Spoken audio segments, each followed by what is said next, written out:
I woke up to find my neighbor in my garden, swinging a sledgehammer and tearing up everything I planted, while screaming that I had no right to fence off her trail. But this wasn't just any neighbor. This was Lorraine, the self-declared queen of the HOA. She'd been terrorizing this neighborhood for 15 years, acting like owning the biggest house meant she owned everyone else's land, too. What started as a simple dispute over a property line quickly spiraled into the craziest 7-week battle you could imagine. And by the end of it, well, let's just say some people learned the hard way that actions have consequences. Drop a comment below and tell me, where are you watching from? And have you ever had to deal with a neighbor who thought they owned your land? I'd bought 5 acres in Greenhaven, Oregon, every last square foot paid for with my life savings. 10 years as a landscape engineer in Portland, and I poured every penny into this dream. My own piece of paradise, dense Douglas firs, native plants, and the perfect blank canvas to build a thriving Pacific Northwest ecosystem. What I didn't expect was Lorraine Baxter. She was 52, a former real estate agent, and apparently under the delusion that my land came with public access rights. The first time I saw her, she was leading a group of 6 people straight through my property, dropping water bottles and candy wrappers like they were marking territory. I approached them calmly, clipboard in hand with my property survey. I figured this had to be a misunderstanding. I caught up with them near the creek that ran along the back of my lot and called out, "Excuse me, I think there's been mix-up. This is private land." Lorraine turned around, and I knew right then, this woman wasn't used to being told no. Bleached blonde hair sprayed into command, spotless hiking boots that hadn't seen real dirt until that day. "Oh, you must be the new owner," she said with a polite smile that didn't touch her eyes. "I'm Lorraine Baxter. This trail's been used by the community for over 15 years.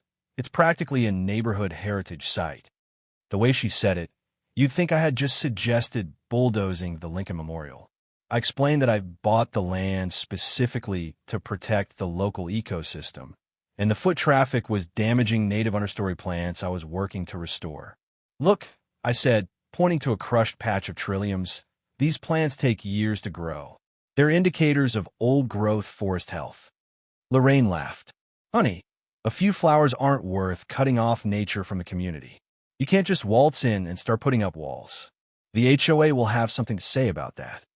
There it was, a veiled threat, dressed up as concern for the community. But I heard it loud and clear. That night, I called Jake, an old college buddy and a lawyer. We video chatted while I sat alone at my kitchen table, eating a frozen dinner surrounded by unopened boxes and camping chairs. I'd chosen land over comfort. "Nathan," he said, adjusting his glasses, "unless there's a recorded easement on your deed, which you said there isn't, you're within your rights to control access.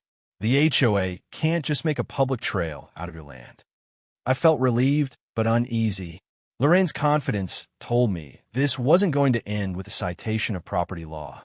The next morning, I got a knock on the door. It was Clara Hensley, my neighbor. She brought coffee and a warning. Clara was a single mom, a grade school teacher.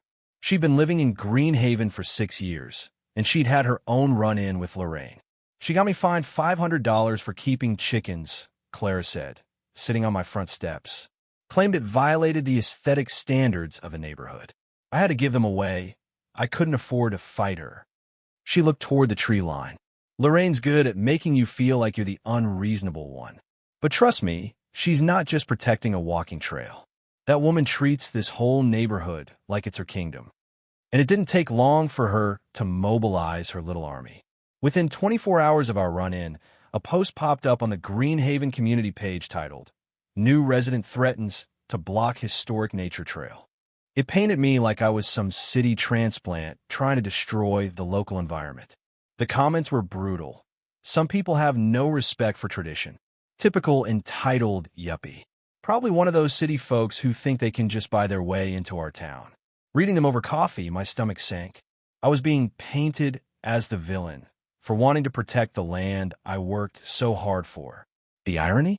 Lorraine was calling me the environmental threat while she marched tour groups through sensitive habitat. So I made my move. I went to the hardware store and built a simple sign. Private property. No trespassing. Nothing aggressive. Just the truth. When I hammered it into the ground near the trail entrance, I knew I was crossing a line Lorraine had drawn in the sand. That night, I sat in bed watching old time-lapse videos I'd taken of the land. Deer at the creek, mist rising through the firs, sunlight dancing through the trees. This is what I was fighting for. But as I stared out the window toward the trail, lit by a new motion sensor light, I wondered, how far would Lorraine go to protect what she thought was hers? The answer came by morning. I woke up at dawn to the sound of voices. Something felt off. When I looked out the window, I saw it. My sign had been vandalized. Spray painted in angry red letters. Tree killer below it, scrawled in black marker. Nature destroyer, it dripped down like blood. But what really got me was the crowd. People standing around like tourists, snapping photos, filming, chatting like it was a field trip. And at the center of it all, Lorraine.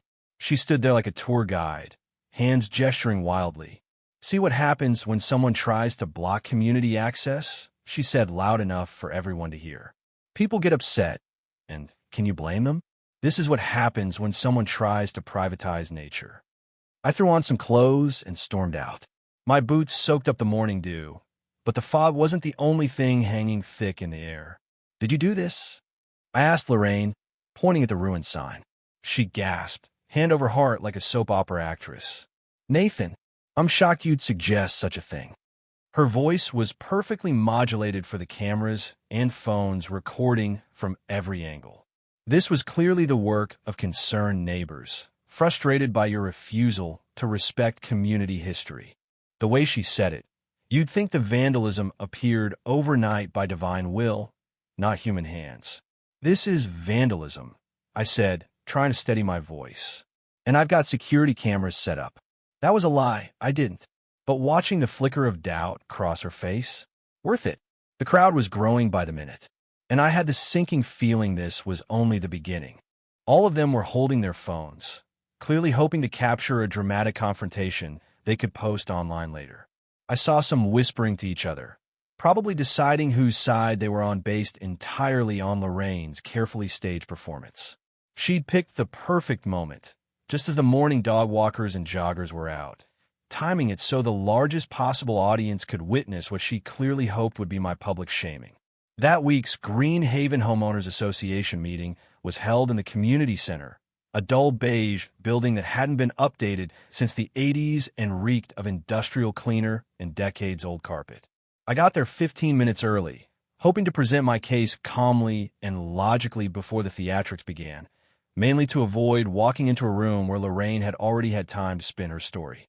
The meeting room itself was bleak, buzzing fluorescent lights like angry insects, rows of squeaky folding chairs, and ceiling tiles that looked like they hadn't been touched since the Carter administration. Lorraine showed up right on time, flanked by 3 residents I didn't recognize, all carrying suspiciously organized folders. Odd for a supposedly spontaneous complaint. She'd clearly been preparing for this since our first run-in on the trail, maybe longer. When the board called for new business, Lorraine stood with the poise of someone who had rehearsed this speech a dozen times in front of her bathroom mirror. "I'd like to raise concerns about our newest resident," she said, gesturing at me like I was Exhibit A in a criminal trial. "Nathan Brooks has not only blocked access to a trail our community has used for over 15 years, but he's also made unfounded accusations against longtime residents." She painted me as a paranoid outsider, trying to force change through intimidation and threats of legal action. "Some of us have lived here since before the roads were even paved," she added, raising her voice just enough for dramatic effect. "We know what happens when outsiders move in and try to impose their will on a close-knit community that values cooperation and mutual respect." I requested to respond and stood up, feeling 24 eyes on me, some curious, others clearly hostile thanks to the neighborhood gossip grapevine. The board, 5 middle-aged folks who looked like they'd rather be anywhere else on a Wednesday night, sat behind a folding table covered in a cheap vinyl cloth older than some of the teens in the room. I bought my property legally. I began, laying out my survey documents on the table, and I have every right to manage access to it. I made it clear I wasn't trying to shut out nature lovers or change the spirit of the neighborhood. I was trying to protect a delicate ecosystem that was being damaged by unaware foot traffic. I explained the presence of native plants, the erosion I tracked near the creek, and my professional background as a landscape engineer. A few faces in the crowd started to soften, but Lorraine's inner circle sat stiff and cold, arms crossed, minds made up. Then, from the back of the room, Walt Grayson stood up, his gravelly voice slicing through the chatter like a blade. Walt, a 68-year-old retired electrician, lived in a cabin that predated the HOA by 2 decades. He wasn't easily impressed, and he remembered everything. Funny how Lorraine's suddenly so passionate about preserving nature, he said, his voice commanding. 15 years ago, she got the county's permission to clear-cut 5 acres of old-growth forest, just so she could build that oversized McMansion of hers. Claimed the trees were a fire hazard, but everyone knew she just wanted more lawn for her garden parties. The room went silent, save for the buzz of the lights and someone's stomach growling in the tension. You could almost hear people rethinking everything they thought they knew. Lorraine's face turned red, and for the first time since I met her, she looked truly rattled. Not performatively emotional, but genuinely flustered. That was completely different, she stammered, scanning the room for support that clearly wasn't there.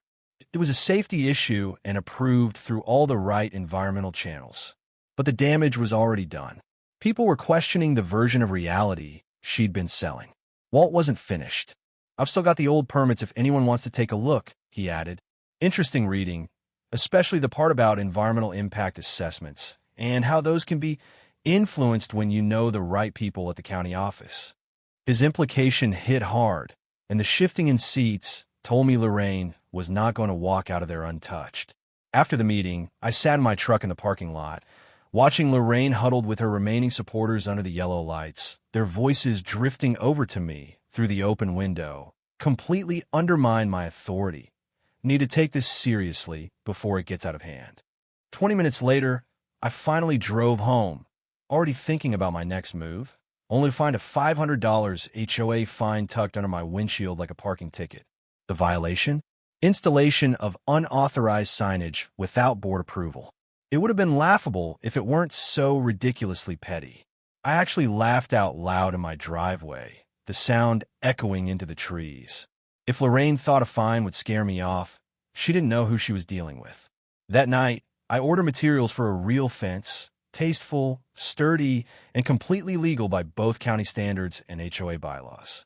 If she wanted escalation, I was ready for the long game. 2 weeks later, as I was installing cedar posts with a contractor I'd hired for $300 a day, I noticed unfamiliar cars lining the street. A white van with a satellite dish, a sedan with press plates, and a small crowd with cameras and professional gear hovering around my property line. Through my windows, I heard someone setting up for what was unmistakably a TV interview. By noon, I realized exactly what Lorraine had done. She'd called the local news. She'd turned our property dispute into a public media circus. Channel 7's morning anchor, a cheery woman in a bright yellow blazer that probably cost more than my entire grocery budget, stood near my half-finished fence, interviewing Lorraine like it was a crime scene. I watched from the kitchen, recording everything on my phone, staying out of sight. Lorraine delivered her lines like she'd been practicing all week. Community heritage, environmental destruction, outside forces threatening our way of life. And the kicker, property rights versus community values in modern America. She gestured to the fence posts like they symbolized everything wrong with society. But if she wanted to play the media game, she wasn't going to do it without resistance. I zoomed in with my phone, documenting the whole scene from inside. The reporter asked leading questions. How long had the trail been used? What would losing it mean? Were there legal paths to preserve it? Lorraine had all the answers ready, and even dabbed her eyes for dramatic effect. Lorraine dabbed at her eyes with tissues at just the right moments, talking about children who would no longer get to experience nature and elderly residents who relied on the trail for daily walks and their mental health. What the cameras didn't show, though, was her 28-year-old son Dylan, still living at home despite his college degree. Setting up his own ring lights and checking camera angles like this was some kind of influencer opportunity instead of a serious neighborhood dispute. That afternoon, I did something that even surprised me. I went live from my property. I'd never done anything like it before. I was always more comfortable behind a screen than in front of one, but watching Lorraine twist the truth had sparked something in me that burned right through my usual introversion. "Hi everyone, I'm Nathan Brooks," I said, walking toward the creek with my phone camera in hand, narrating like a wildlife host. "I want to show you what really goes on along this so-called community heritage trail. I filmed every piece of trash littered along the path, every trampled plant, the visible erosion patterns from repeated foot traffic, and the damage to rare native species that might take decades to recover, if they ever did." The video painted a very different picture than the sanitized, emotional narrative Lorraine had delivered on TV. This wasn't about some pristine trail being threatened by a selfish landowner. It was active environmental destruction that nobody wanted to acknowledge. The response to my live stream was instant and overwhelming. Comments poured in faster than I could read them. Property owners from across the country shared their own experiences dealing with entitled neighbors. Environmentalists chimed in, pointing out the real damage that casual foot traffic can do to sensitive habitats. And regular folks, tired of self-appointed community bullies, voiced their support. Someone posted the video on a property rights forum, and within 6 hours, it had racked up over 15,000 views. "This guy gets it," one comment read. Another said, "Karen thinks she owns the whole town just because she's lived there longest." My favorite? Finally, someone standing up to HOA bullies with real evidence instead of sob stories and crocodile tears. For the first time since this entire nightmare began, I felt like I wasn't fighting alone. That evening, Clara stopped by with a bottle of wine that definitely cost more than my usual $2 grocery store pick. She had news that changed everything. "The Portland Native Plant Society saw your video," she said, settling into one of my camping chairs as fireflies danced across the lawn. "They want to send a survey team. Apparently, you've got rare understory species out here. Stuff that only grows in undisturbed old-growth ecosystems, the kind that existed before white settlement." She showed me an email from Dr. Jennifer Martinez, the Society's president, a forest ecologist with a PhD, who wanted to come document the plants I'd been fighting to protect. "If they can confirm those species are here, you'd go from being just another property owner to a conservation steward. That comes with serious legal weight," Clara explained. "It's no longer just about personal rights. It's about protecting irreplaceable habitat." We sat there as the sun dipped behind the Douglas firs, the sky glowing orange and pink. And for the first time in weeks, I felt something I hadn't felt in a long time.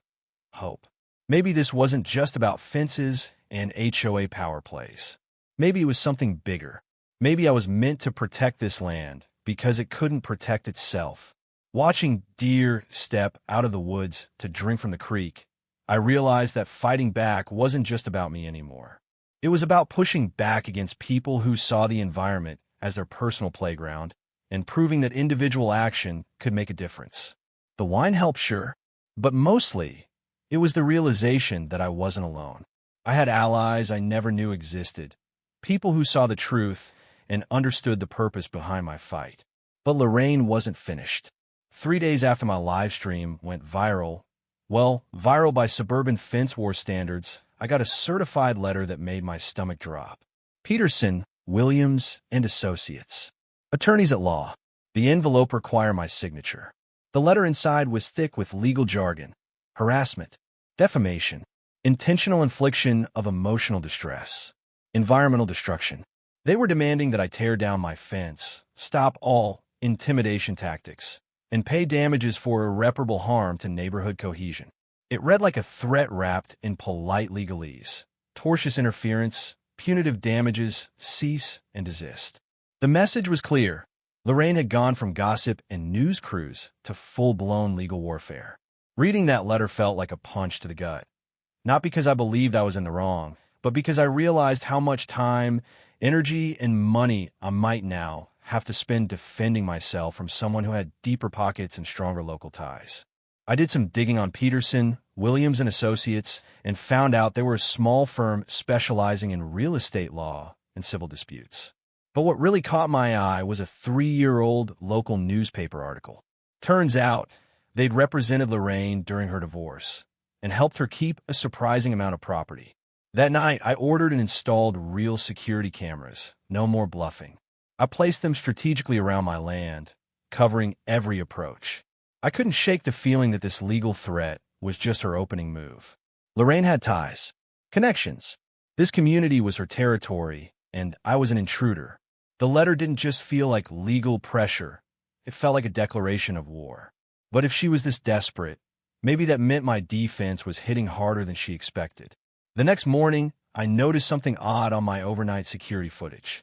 At 2:15 a.m., I caught Dylan, Lorraine's son, sneaking onto my property. He had what looked like a cardboard sign and a small shovel. I rewound the footage, watched again. He carefully placed something right next to my Pacific bleeding heart plants, the very species I'd mentioned in my live stream. When I walked out to check it myself, I found a professional-looking sign that read, "Rare native species do not disturb," neatly planted in the soil, exactly where Dylan had been digging. My first instinct was to call the police, but I paused. Something about it didn't sit right. Why would Lorraine's son suddenly care about preserving species his mother had spent weeks claiming didn't matter? It felt too obvious, too convenient, like bait. So I left everything exactly as it was and waited. Sure enough, that afternoon, I got a call from the county's environmental office. A complaint had been filed, alleging that I was disturbing protected native plants. The next day, a woman named Janet Rodriguez, clipboard in hand and no nonsense in tone, showed up at my door. She was from the county, and she was there to inspect my property for environmental violations. Someone had reported that I was destroying rare plants during my fence construction, and by law, the county was required to investigate any environmental violations. "I'll be honest," Janet said, walking toward the exact area where Dylan had placed that conservation sign. "These kinds of complaints usually get resolved pretty quickly. Either there's obvious damage or there isn't." What she didn't expect was the security footage I offered to show her right away. As she watched Dylan's late-night gardening stunt on my laptop, her expression shifted from neutral professionalism to real surprise. "This is unusual," she said, pausing the video right as Dylan was clearly placing the sign in the ground. "Someone reported you for damaging the exact area where this young man is clearly staging evidence." I showed her the timestamps, the high-resolution footage of the sign placement, and made it obvious that my fence construction was nowhere near that part of the property. Janet snapped photos, scribbled extensive notes, and then did something I wasn't expecting. She smiled. "Mr. Brooks, in 15 years of environmental inspections, I've never had someone document their own innocence this thoroughly. Your plants are healthy. Your construction is more than 50 feet away from any sensitive zones. And you've got video of someone tampering with the scene." As she documented everything, Walt Grayson showed up at the edge of my fence line with a manila folder under his arm. "Thought you might want to see this," he called out, waving me over. Inside were photocopies of county clerk records, property surveys, logging permits, and environmental impact assessments dating back to 2005. "I spent some time at the courthouse yesterday," Walt said, grinning like a man who'd just uncovered gold. "Turns out there's a whole lot of history behind that trail Lorraine's so desperate to protect." According to the documents, the trail had originally been created as a logging access road by none other than Lorraine's ex-husband, Richard Baxter. He bought the land in 1999 and was granted a selective harvesting permit. But instead of following the rules, he clear-cut almost half the property. That massive clearing eventually became the so-called community trail. The original environmental impact assessment had specifically warned that the area contained significant old-growth understory species and recommended minimal disturbance. Yet somehow, the most sensitive areas have been completely wiped out. "And there's more," Walt said, pulling out a property deed from 2006. When Lorraine and Richard divorced, the settlement included a clause. Guess who signed away any rights to the trail? That evening, I tried something that felt both smart and slightly dangerous. I faked a live interview. I set up my phone to live stream, with Clara standing behind the camera playing the role of an off-screen reporter. We scripted questions about my conservation efforts, and I answered like I was being featured on a legitimate news segment. The genius of it all was that I knew Lorraine obsessively monitored my online activity. Sure enough, 20 minutes into the interview, I spotted her crouched behind the tree line at the edge of my property, clearly trying to eavesdrop. "The thing people need to understand," I said, raising my voice just enough for hidden ears, "is that this isn't really about a trail. It's about someone who's afraid their past environmental violations are about to come to light." I talked about the logging permits, the clear cutting, and how convenient it was that Lorraine had suddenly become Greenhaven's eco-warrior. Clara, playing the role perfectly, asked sharp questions about whether anyone in the neighborhood had once profited off environmental destruction. Out of the corner of my eye, I saw Lorraine squirming in place, visibly rattled. The next morning, the retaliation began. I woke up to find my fence reported, again, as an environmental violation. Then my property got flagged to the fire marshal as a potential hazard. And if that weren't enough, the health department received an anonymous tip about illegal sewage disposal. It was bureaucratic warfare, targeted harassment meant to drown me in inspections, fees, and red tape. But Lorraine had overplayed her hand. 3 different agencies receiving complaints about the same property on the same morning? It raised eyebrows everywhere, especially when none of the supposed violations held up under scrutiny. Then came the real game changer. That afternoon, Dylan uploaded a vlog titled "Helping Mom Fight the Neighbor." And apparently, he forgot to make it private. In the video, he whined about being forced to wake up at 2 a.m. to plant evidence, and how his mother never appreciated his help. The video stayed public for almost 6 hours, long enough for more than 50 people to see it. Some downloaded it. Clara sent me a saved version, and I watched it in my truck, laughing so hard my ribs hurt.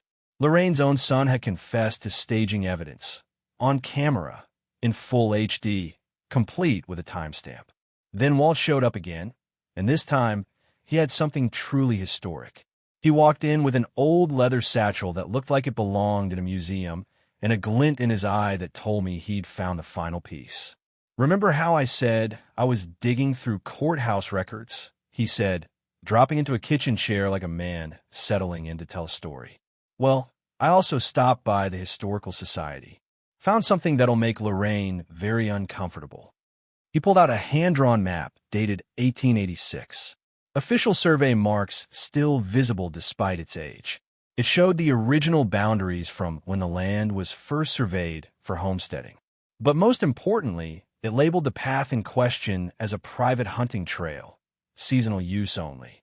According to the notes that came with it, the trail had been created by the original landowner for accessing deer blinds during hunting season.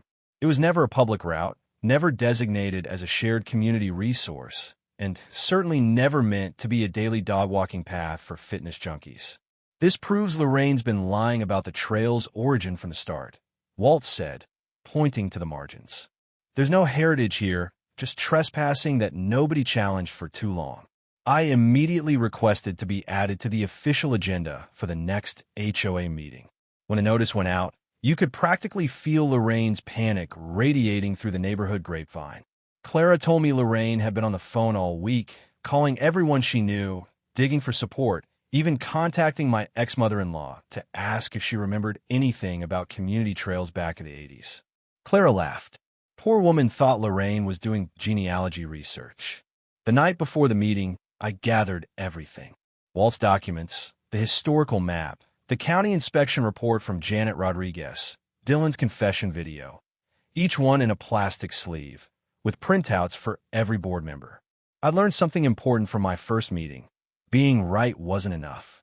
You had to be prepared, professional, and impossible to ignore. As I rehearsed my talking points, I realized I wasn't dreading the meeting. For the first time since this battle began, I was ready. I could see the uncertainty flicker in Lorraine's eyes the moment she noticed Walt's old leather satchel and the neat stack of presentation materials I'd laid out. Still, she tried to hold her ground, flashing a politician's smile as she took her seat and announced loudly, "Looks like we're finally going to get to the truth about this situation." She was clearly playing to the room, trying to control the mood like it was a campaign rally. When my turn came, I stepped up and projected the historical map onto the community center's flickering old overhead screen. Conversations hushed, and the crowd leaned forward to examine the faded ink and handwritten notes. "This is the original county survey from 1886, I began, and it clearly shows the path cutting through my land was never public. It was designated hunting access on private property, seasonal use only." From there, I walked them through the evidence, piece by piece. The logging permits that proved Richard Baxter had illegally clear-cut his land. The environmental violations that were never addressed. The official report from Janet Rodriguez, the county inspector, clearing me of all wrongdoing. I was calm, precise, organized, but Lorraine wasn't done. The moment I finished, she shot to her feet with theatrical flair and held up a document like it was a winning lottery ticket. "That's all very interesting history," she said, feigning a smile. "But I have current documentation that supersedes anything from the 1800s. She waved what appeared to be an official-looking certificate bearing the county seal. "This," she declared, "is a trail easement designation filed just last month. It officially recognizes the path through Nathan's property as a public resource. The county has the legal authority to grant access to private land if there's a demonstrated community need and long-term use." Gasps and murmurs rippled through the room. The board members leaned in, passing the document between them, frowning as they examined the seal and legal language. For a moment, I felt the ground shift beneath me. Had Lorraine pulled off a legal ambush? Had I been outmaneuvered by someone who knew the system better than I did? That's when I spotted Dylan in the back of the room, live streaming the entire thing to his followers. He was so focused on his camera angles and sound quality, he didn't notice his mother frantically gesturing at him to stop recording. Then came the twist. Sophia Patel, one of the board members and a certified public accountant with a reputation for spotting shady paperwork, raised her hand and asked to see Lorraine's document more closely. Sophia had been quiet through most of this battle, staying neutral, but something clearly didn't sit right with her. She studied the document for a few minutes, flipping pages and inspecting the signatures. Then she looked up with a frown.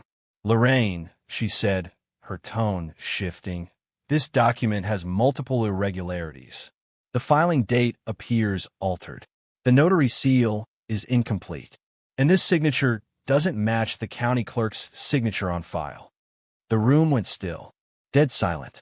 Dozens of witnesses, cameras rolling. Lorraine had just presented a forged legal document at an official HOA meeting. The fallout was immediate. By the time I got home, social media was already buzzing.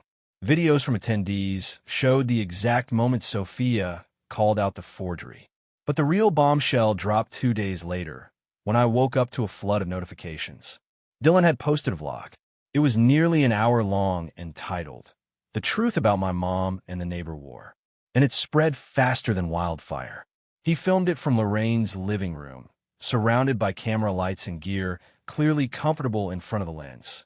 "I'm done protecting someone who doesn't appreciate what I do," he said, his voice shaking with a mix of anger and relief. "You have no idea what it's like living with Lorraine Baxter.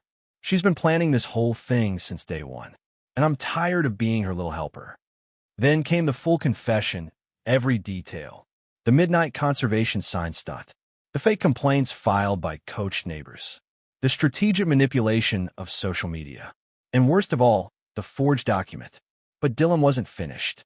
Midway through the video, he pulled out his phone and said, "She doesn't know. I record everything. Mom always said I should document my life for content. So, I did." He played audio clips, real, clear, undeniable. In one, Lorraine was heard instructing him on where to plant the sign. In another, she coached him on timing the complaint call to the county. And then the most damning recording of all, her voice calmly bragging about having friends in the county office who could help with paperwork for the right price. There was one quote that still echoes in my head. "Dylan, I don't care if it's technically illegal. Sometimes you have to bend the rules to protect what matters." This Nathan character doesn't understand how power works in a place like this. By the time anyone figures it out, we'll already have possession, and possession is 9/10 of the law, honey. And then Dylan explained why he was finally speaking out. He was tired of being used, tired of sacrificing his own ambitions to feed her real estate dreams. Last week, he said, tears in his eyes, she told me I couldn't make videos anymore because it embarrassed the family. Well, here's one that'll definitely leave a mark. Irony never cuts deeper than when it's earned. Lorraine had built her whole persona on control, and she lost everything trying to control the one person she needed most. Within 24 hours, Dylan's video had over 10,000 views. It spread across neighborhood forums, even caught the attention of local news outlets already familiar with the trail dispute. The comments poured in shock, disbelief, and overwhelming support. This explains everything, one longtime resident wrote. Now I understand how she always knew which strings to pull. But the impact wasn't just online. Sophia Patel called me directly. I've lived here for 10 years, she said. I always had a feeling Lorraine's influence wasn't as clean as it looked. This opened a lot of people's eyes. And Sophia wasn't alone. In the following days, I had neighbors I'd never met knock on my door, sharing their own stories of Lorraine's threats, lies, and power plays. Clara summed it up best. She stopped by with homemade cookies and a grin. It's like everyone in this neighborhood has been holding their breath for years, she said, settling onto my porch swing, afraid to challenge the queen bee. But Dylan's video, that gave people permission to finally speak up. She showed me a brand new online forum, Greenhaven Without Drama, already over 60 members strong. They were swapping HOA legal resources, sharing environmental info, and even organizing legal consultations. What started as a fight for my land had become a movement, and the timing couldn't have been better. The county wrapped its investigation that same week. Between Dylan's confession, the forged document, and the historical proof, I was finally confident in how this would end. But knowing Lorraine, I also knew she wasn't done. People like her don't surrender. They calculate their next strike. The only question left was, what else did she still have in her bag of tricks? The final showdown came in the form of an emergency HOA meeting, one Lorraine had called herself. The notice was formal, even ominous. Final resolution of trail access dispute. Community vote required. Despite everything, the exposed lies, the forged documents, Dylan's confessions, she wasn't backing down. Under HOA bylaws, she had the right to force a community-wide vote on whether to pursue legal action to turn the trail into a public easement. It was a desperate last move, but knowing Lorraine's history of manipulation, I wasn't about to underestimate her. The community center was packed like never before. Cars lined the street for blocks, and every folding chair was filled with people standing along the walls. News cameras were set up in the back, drawn by Dylan's viral video and the rare drama of a suburban neighborhood caught in a political wildfire. Lorraine arrived exactly on time, dressed in her sharpest professional outfit, carrying a sleek briefcase that hinted she'd invested in some serious legal preparation. But beneath that polished exterior, I saw it. Cracks of panic she couldn't quite hide. Standing at the podium like she was addressing a city hall rally, she launched into a well-rehearsed speech. Neighbors and friends, tonight we decide the future of our community's relationship with the natural world around us. Her words were heavy with idealistic language about stewardship, heritage, and resisting outside influence. The question isn't whether Nathan Brooks has the legal right to block our trail, she said, but whether we, as a community, are going to let property lines keep us from the nature that defines who we are. Her delivery was strong. She knew how to stir emotion, but then she overplayed her hand. From her briefcase, she pulled out what she claimed was a newly unearthed county document, signed by 3 former property owners, supposedly establishing a community easement on what's now my land. This document, she announced, predates Nathan's ownership by 15 years and carries the full force of law. I've been waiting for this. Without a word, I connected my laptop to the projector and queued up Dylan's video. The exact moment where Lorraine's voice could be heard, calm and confident, saying, the document will never be challenged because by the time anyone finds out the truth, we'll have established possession. Her voice filled the room. Gasps rippled through the audience as reality sank in.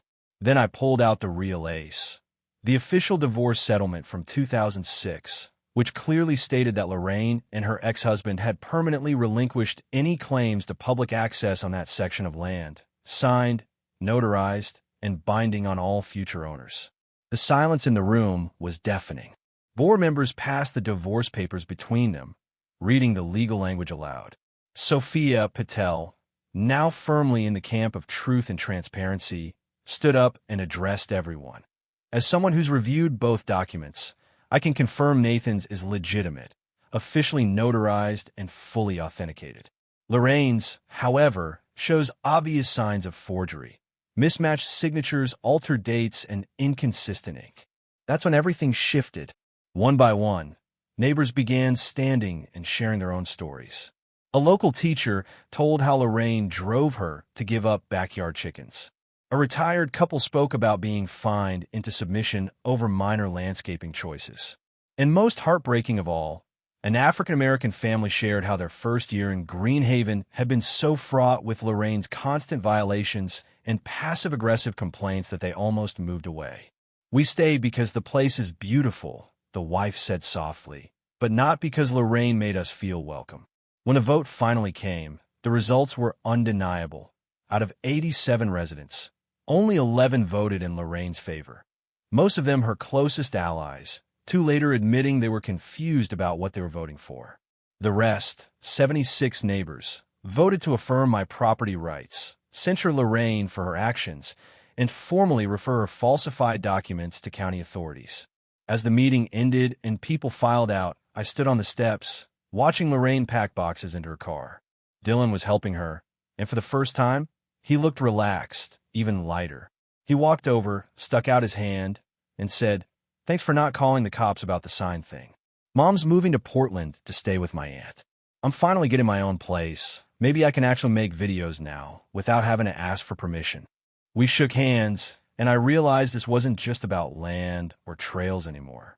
This was about people taking their lives back. 6 months later, my land is everything I dreamed it would be.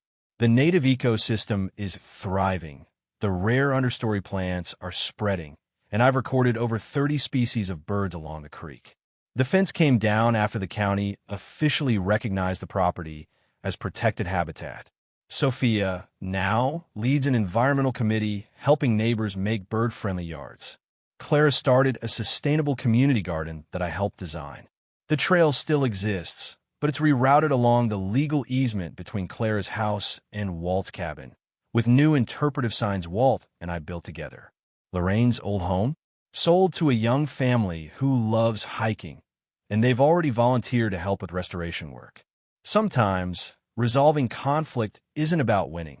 It's about building something better. As I sit here on my front porch, watching the sun set through the Douglas firs and listening to the creek wind its way past protected roots and blooming native plants, I can't help but smile. It took a fence, a camera, the law, and a community finally finding its voice to protect this little patch of wild. Peace, I've learned, is possible, but sometimes you have to fight for it first.